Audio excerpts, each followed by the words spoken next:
Hi, in this video I'm going to explain the business model canvas and get out of the building plan alternative. This is part of the alternative project. It's the first of 4 submissions that you'll make.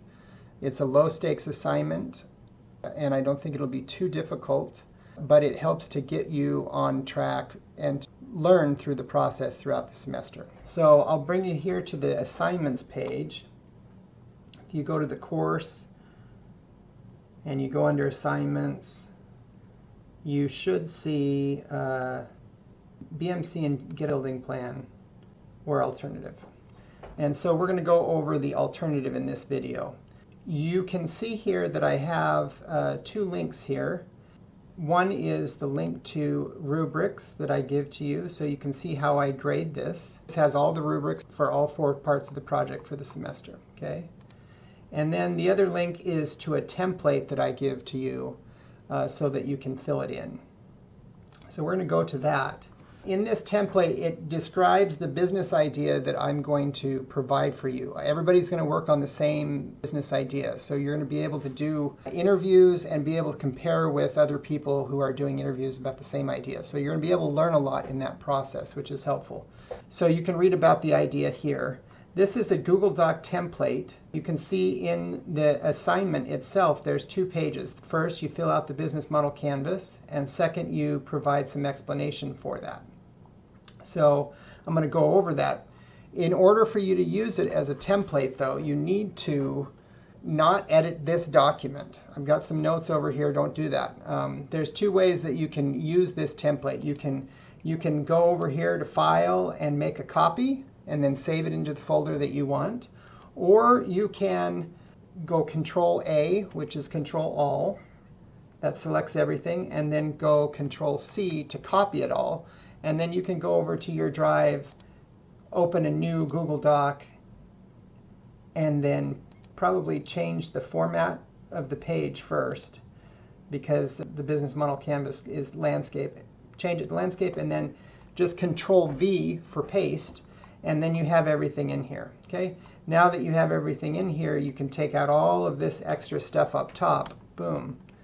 And now you have your template that you can edit. So don't edit mine. Copy it and put it into your own, and then you can edit your own. So I have given you in the directions on here for the rubric, I have given you the idea, and then I say how you're going to fill out the BMC. And I've given you 2 of the parts of the business model canvas. I don't give it all to you just because you need to get some practice filling in a BMC. But I give you 2 of them just so that we're all on the same boat here. Okay, so we're going to go over here. This is the where I've copied everything. And I'm just going to talk through a business model canvas for a different business idea, just so that you can get an idea of how this is done. In order to edit this, you can double click on it, and then it will bring up this file, and you can type in the words that you need to for the idea that I gave to you. This business model canvas, the example that I'm giving to you, is based on XRP or Ripple. It's a cryptocurrency designed for remittances across borders. So this would be the BMC for it. You could talk about value proposition. What's the value proposition of this cryptocurrency? Well, it reduces costs and increases speed in remittances. Who are the customers?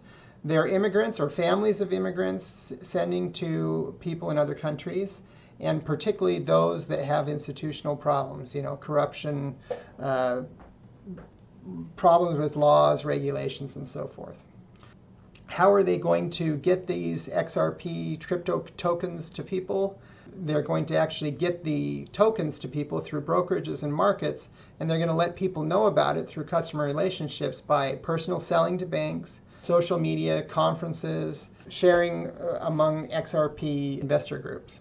How do they make money? That's revenue streams. They have small transaction fees for each transaction. They sell additional XRP tokens to fund development, and they can trade XRP tokens. What does it cost? It's mostly centralized. So Ripple, the company that is in charge of this, they pay for new development. So that's about a little over half the BMC. What are the key activities? Well, they record transactions on a distributed ledger, or it's called a database, and they develop new security features so that that database is secure and create new banking relationships. So their key resource is a distributed ledger system and a connection to banks. So that's what they need to have to be able to make this work. Their key partners are banks, governments who could potentially regulate them, such as the SEC. Right now, XRP or Ripple is in a extended kind of lawsuit with the SEC here in the US. Other evangelists of XRP, enthusiasts that want to see this succeed, and remittance companies that might use them.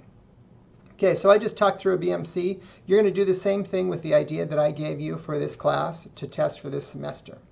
And I've given you a few pointers about the value proposition for the idea that I gave to you in the description of the business idea. Then you're going to give a little bit of a narrative about what you think will happen during this semester. Okay, so this is a hypothesis testing class. This is like a lab in which we set a hypothesis, then we go out and do something, and then we compare what we did and the results that we got to our hypothesis. Same exact process, so we're trying to be scientific about this. So what's the narrative is just kind of high level, what do you think is going to happen? So I state here, we think there's a real problem that XRP is seeking to solve, so we actually think that there's going to be, we're going to get good results.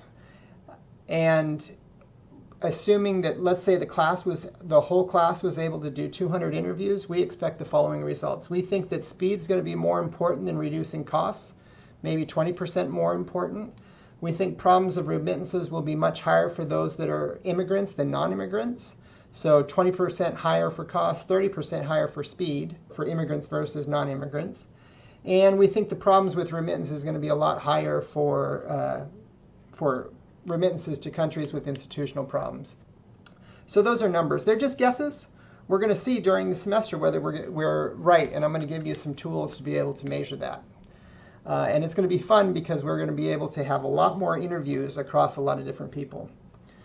The get out of the building plan. So how are we going to find people to interview? That's what you're supposed to cover in this section. In discussing your get out of the building plan, you need to try to show that you're like thinking about, like, we want to do this right. So we want to kind of get a spread of different types of immigrants or non-immigrants to talk to coming from different areas. Because we don't want them to all come from the same area and have all the same profile, because then we can't really test as much. You know, here at UNLV, I could go and talk to a lot of classmates who come from different countries or whose parents come from different countries, and they would be people that I could talk to about remittances. The whole key, of course, is that I'm only going to talk to people that actually send remittances. If I talk to people that don't send remittances, it's not going to be that useful. You know, if I don't have enough classmates here, maybe I have some friends from high school that I have a real good relationship with, and that's going to make it easier to talk to them. So I'm going to interview them, or maybe their parents. So that's my get out of the building plan. How am I going to find at least 7 people for each group member in my group?